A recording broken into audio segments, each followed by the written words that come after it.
Assalamualaikum warahmatullahi wabarakatuh. Kami dari kelompok 1 akan mempresentasikan materi setengah putaran.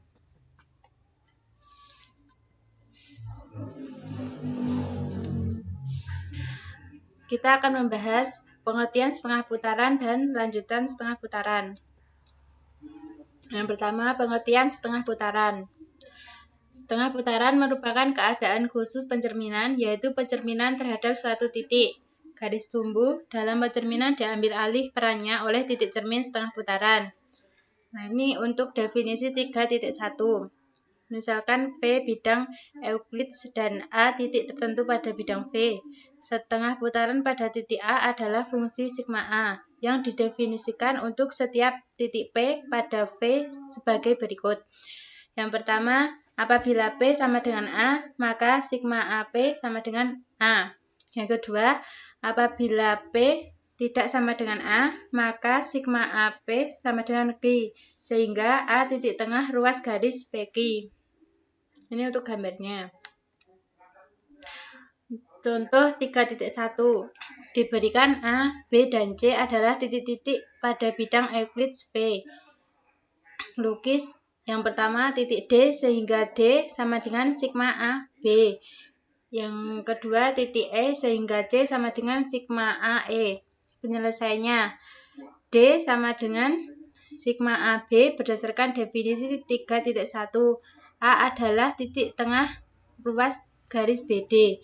Karena B tidak sama dengan A, maka ada ruas garis BA. Kemudian, Anda memperpanjang ruas garis BA ke arah titik A sehingga memperoleh ruas garis AD yang ekuivalen dengan ruas garis BA.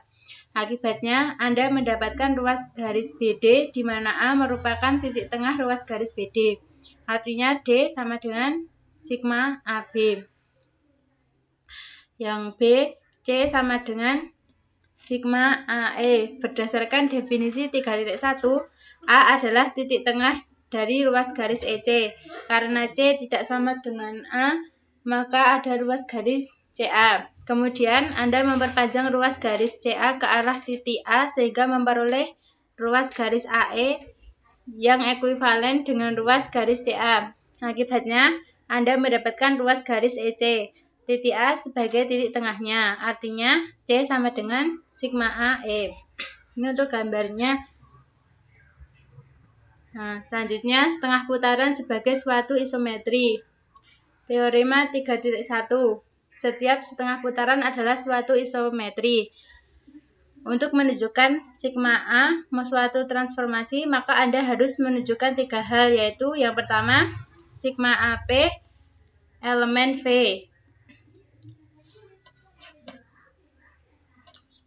Untuk semua P elemen V, artinya sigma A sama dengan V menuju V. Yang kedua, sigma A fungsi kepada, dan yang ketiga, sigma A fungsi 1,1. Untuk penyelesaiannya, 1. Ambil sembarang P elemen V. Apabila P sama dengan A, maka berdasarkan definisi 3.1, yang pertama, sigma AP adalah A. Karena A elemen V, maka sigma P elemen V. Apabila P tidak sama dengan A, maka ruas PA anggota himpunan V. Misalkan Q sama dengan sigma AP, maka berdasarkan definisi 3.1, A titik tengah PQ artinya A elemen ruas PQ. Karena A elemen ruas PQ, maka ruas PQ himpunan ruas AP. Karena A P elemen V, maka AP elemen V.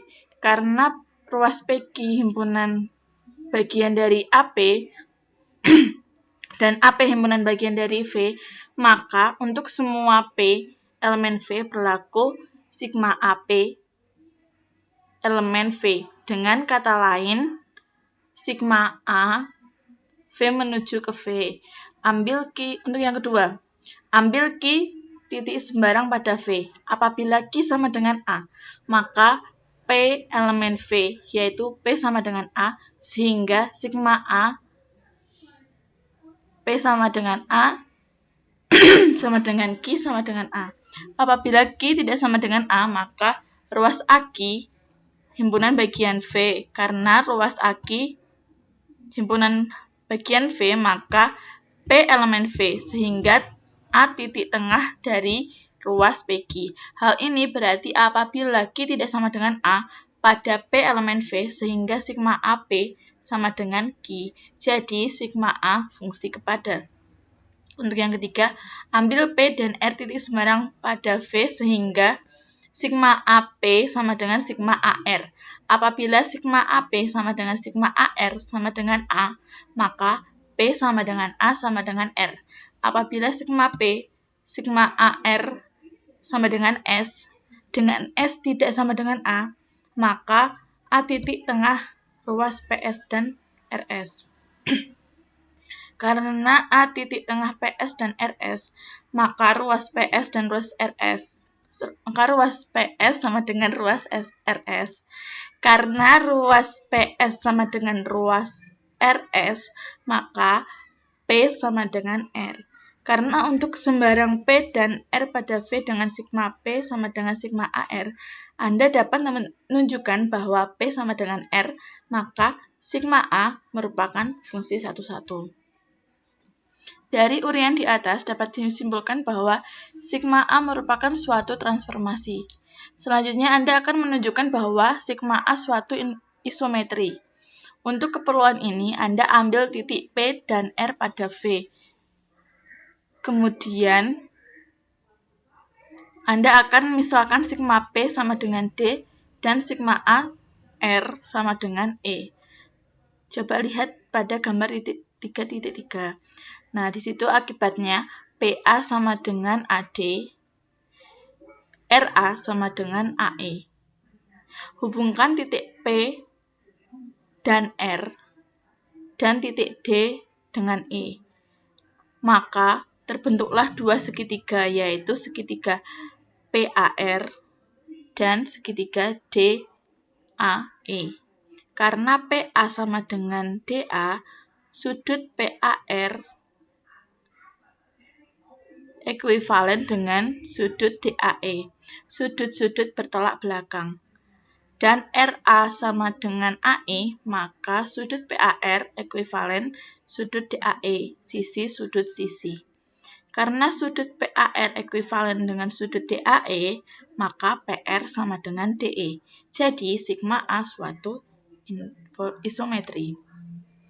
Nah, di sini sifat-sifat setengah putaran terdiri dari beberapa teorema, yaitu teorema 3.2. Apabila garis G dan H berpotongan tegak lurus di titik A, maka sigma A sama dengan mu G dot mu H. Teorema 3.3. Apabila G tegak lurus dengan H, maka mu G dot mu H sama dengan mu H dot mu G. Teorema 3.4. Setiap setengah putaran adalah involusi. Untuk teorema 3.5, yaitu persamaan setengah putaran, apabila titik A, B, dan titik P, X, Y sembarang titik, maka sigma AP sama dengan 2A min X, 2P min Y. Contoh 3.2. Ambil garis G sebagai sumbu X dan garis H sebagai sumbu Y. Akibatnya, apabila anggota A sama dengan G irisan H, maka A 0,0. Ambil titik sembarang P, X, Y. Berdasarkan teorema 3.5, Anda mendapatkan bahwa sigma AP sama dengan sigma 0,0 XY sama dengan 2 kali 0 min X, 2 kali 0 min Y. Jadinya min X, Y. Berdasarkan teorema 2.6, bagian A dan B akan didapatkan mu HP sama dengan mu HXY sama dengan min X, min Y, dan mu GP sama dengan mu GXY sama dengan min X, min Y, sehingga mu H dot mu GP sama dengan mu G mu HP. sama dengan mu G, mu H, XY. Nah, tadi kan mu H XY itu sama dengan X, Y. X, min Y toh. Jadi mu G X, min Y sama dengan min X, min Y. Berdasarkan 1 dan 2, Anda simpulkan bahwa sigma P sama dengan mu H dot mu G P untuk semua P, X, Y. Jadi, sigma A sama dengan mu H dot mu G.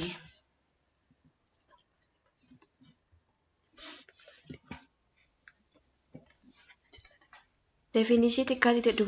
Misalkan A suatu titik tertentu pada bidang Euclid dan T suatu transformasi, titik A disebut titik invarian pada transformasi T, jika dan hanya jika berlaku TA sama dengan A. Teorema 3.6. Setiap refleksi atau pencerminan pada garis mempunyai tak hingga titik invarian. Teorema 3.7. Setiap setengah putaran mempunyai tepat satu titik invarian. Definisi 3.3. Sebuah transformasi T yang mempunyai sifat bahwa sebuah garis petanya adalah sebuah garis, maka T disebut kolineasi. Teorema 3.8. Setiap refleksi pada garis merupakan suatu kolineasi. Teorema 3.9. Setiap setengah putaran merupakan suatu kolineasi. Definisi 3.4. Suatu kolineasi yang mempunyai sifat bahwa peta dan prapeta suatu garis akan sejajar disebut dilatasi.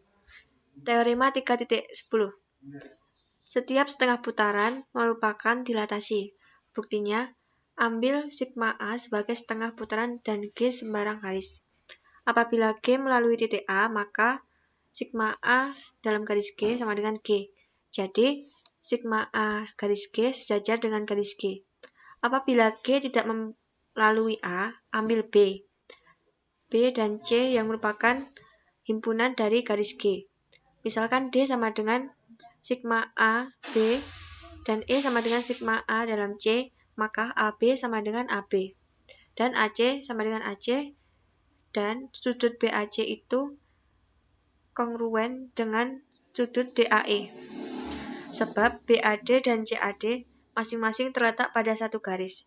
Jadi, segitiga BAC kongruen dengan segitiga DAE dengan prinsip SSD SS.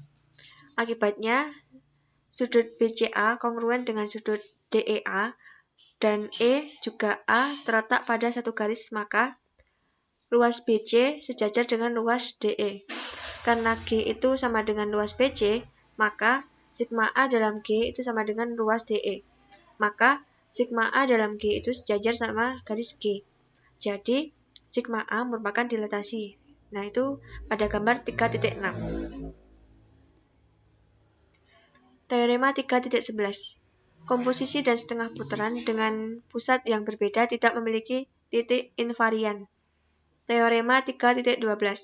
Apabila diberikan titik A dan B, sehingga A itu tidak sama dengan B, maka hanya ada satu buah setengah putaran yang memetakan A ke B. Teorema 3.13. Apabila T suatu transformasi, L himpunan titik-titik dan A sebuah titik tertentu, maka A himpunan T dalam L. Jika dan hanya jika inverse dari T dalam A itu merupakan himpunan dari L.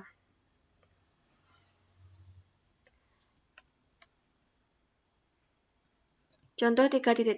Diberikan L dalam X, Y, X kuadrat plus 4Y kuadrat sama dengan 16 dengan A 4,3 dan B 3,1.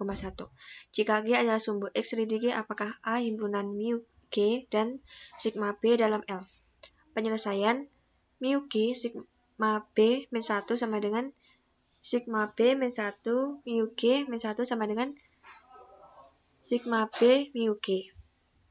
Sigma B dalam X, Y sama dengan 2 kali 3 min X, 2, 1 min Y sama dengan 6 min X, 2 min Y. Untuk semua bilangan X, Y, himpunan V. Mu G dalam X, Y sama dengan X, min Y, untuk semua X, Y dalam himpunan V. Maka mu G sigma B min 1 dalam X, Y sama dengan sigma B mu G dikali XY sama dengan sigma B dikali mu G X, Y sama dengan sigma B X, min Y. Maka sama dengan 6, min X, 2 plus Y. Sehingga mu G sigma B min 1A sama dengan 6 min 4, 2 min 3 sama dengan 2,1. Karena 2 kuadrat ditambah 4 kali 1 kuadrat sama dengan 4 plus 4 sama dengan 8, itu tidak sama dengan 16, maka 2, min 1 itu tidak merupakan himpunan dari L, atau mu G sigma B min 1A itu tidak merupakan himpunan dari L. Berdasarkan teorema 3.13, kita simpulkan bahwa A itu tidak merupakan himpunan dari mu G sigma B dalam L. Terima kasih. Jika ada salah mohon dimaafkan. Wassalamualaikum warahmatullahi wabarakatuh.